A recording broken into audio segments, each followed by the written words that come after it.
Assalamualaikum warahmatullahi wabarakatuh. Ya. Hamdan wa syukran, salatan wa salaman ala Rasulillah wa ala alihi wa sahbihi wa man tabi'ah. Salam sehat untuk kita semua. Langsung saja kami sangat senang mungkin dapat hadir atau bergabung pada forum ini di hadapan Bapak Ibu sekalian, khususnya para narasumber-narasumber yang hebat dan luar biasa, dan telah semua menyampaikan terkait dengan informasi narkoba dari mulai pencegahan, penanganan, kemudian sampai juga dengan praktek terbaik sudah disampaikan. Dan kita bersetuju dengan Pak Heru bahwa Indonesia memang sudah atau tengah dihadapi pada kondisi yang darurat narkoba. Bahkan Aceh tadi sudah disampaikan bahwa prevalensi warga yang terlibat penyalahgunaan narkoba sampai dengan 1,8% atau sekitar 82.000 jiwa. Nah, termasuk juga di dalamnya perempuan. Pengalaman kami pada saat mengunjungi lapas perempuan di provinsi tetangga kita, hampir 80% warga yang ada di lapas tersebut adalah orang kita Aceh. Nah, kami melihat bahwa bukan saja sebagai pengguna, namun sebagai dimanfaatkan sebagai pengedar. Dan mirisnya lagi, rata-rata hukuman yang diberikan kepada napi tersebut seumur hidup.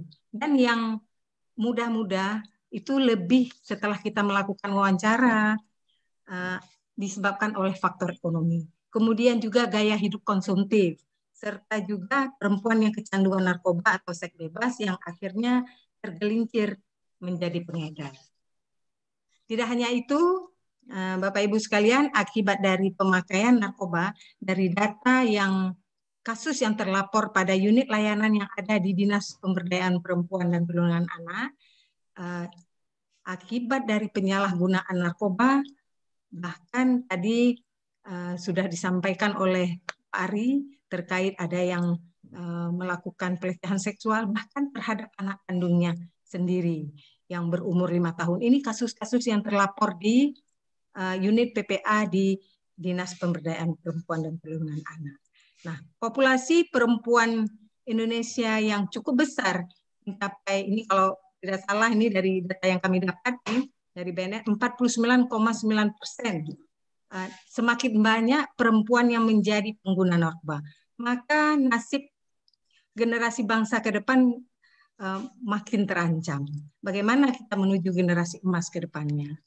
Nah, perempuan dan anak sangatlah rentan dengan narkoba, maka peran keluarga sangatlah penting sebagai pencegahan awal. Seperti tadi sudah diulas ke depannya, pencegahan dari awal dimulai dari dalam rumah kita sendiri. Dan ini tidak mungkin kita lakukan sendiri. Tidak juga pemerintah, tapi juga semua elemen masyarakat harus sama-sama untuk berperan aktif dalam melakukan pencegahan tersebut. Nah, Bapak Ibu sekalian, ini mengingat waktu sehingga saya baca saja dari paparan yang telah kita dengarkan bersama tadi sejalan dengan 5 arahan Presiden RI terkait dengan urusan pembangunan pemberdayaan perempuan dan perlindungan anak.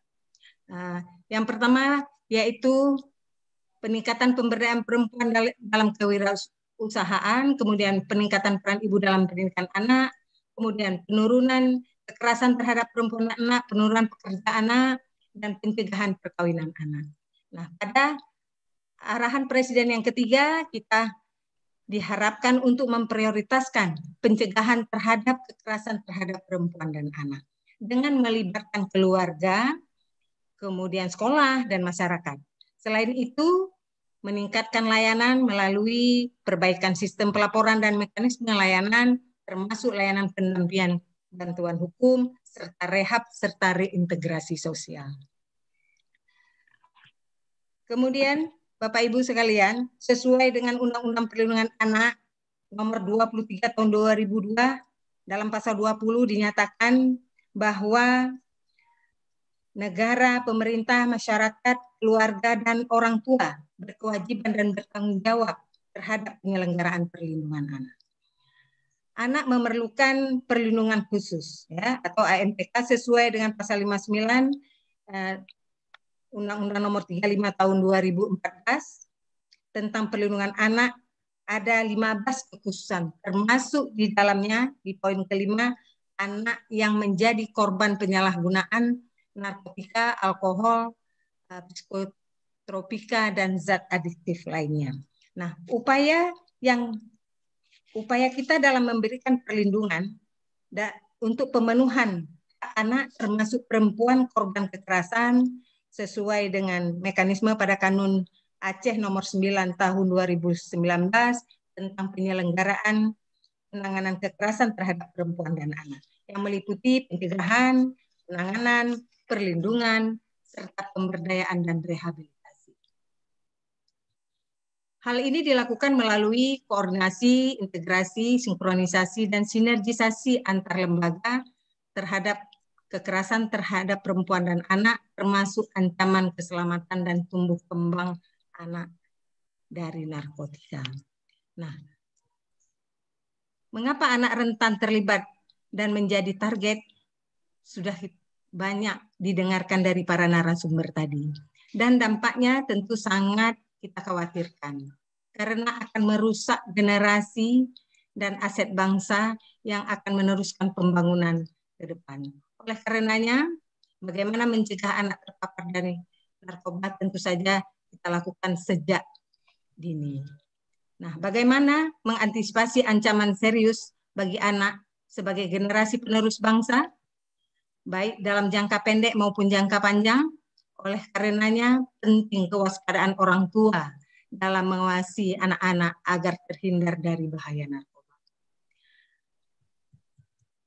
Nah, edukasi bagi keluarga bisa didapat melalui layanan keluarga, yaitu Puspaga, atau pusat pembelajaran keluarga yang kita harapkan bisa terbentuk di seluruh kabupaten kota, dan penting kewaspadaan orang tua dalam mengawasi anak-anaknya terhindar dari bahaya narkoba.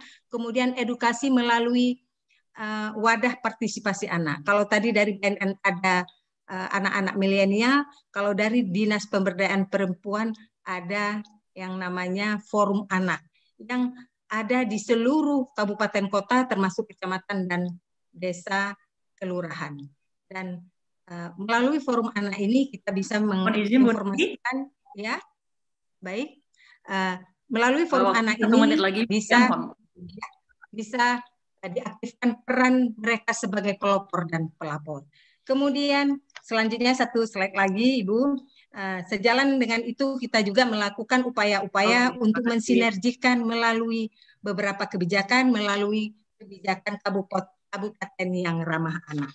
Kabupaten yang ramah anak yaitu sistem pembangunan yang berbasis hak anak melalui pengintegrasian, komitmen dan sumber daya pemerintah, masyarakat, dan dunia usaha yang terencana secara menyeluruh dan berkelanjutan dalam kebijakan, program dan kegiatan untuk menjamin terpenuhinya hak dan perlindungan anak. Insya Allah kita bisa menghindari anak-anak kita dari bahaya narkoba. Nah, kalau tadi ada desa bersinar, dari DP3A membentuk desa yang layak anak, bisa kita integrasikan dengan desa yang peduli HAM. Mungkin demikian Bapak Ibu yang dapat kami sampaikan. Semoga peran keluarga, terutama orang tua, menjadi penting dalam mengedukasi bahaya narkotika kepada anak.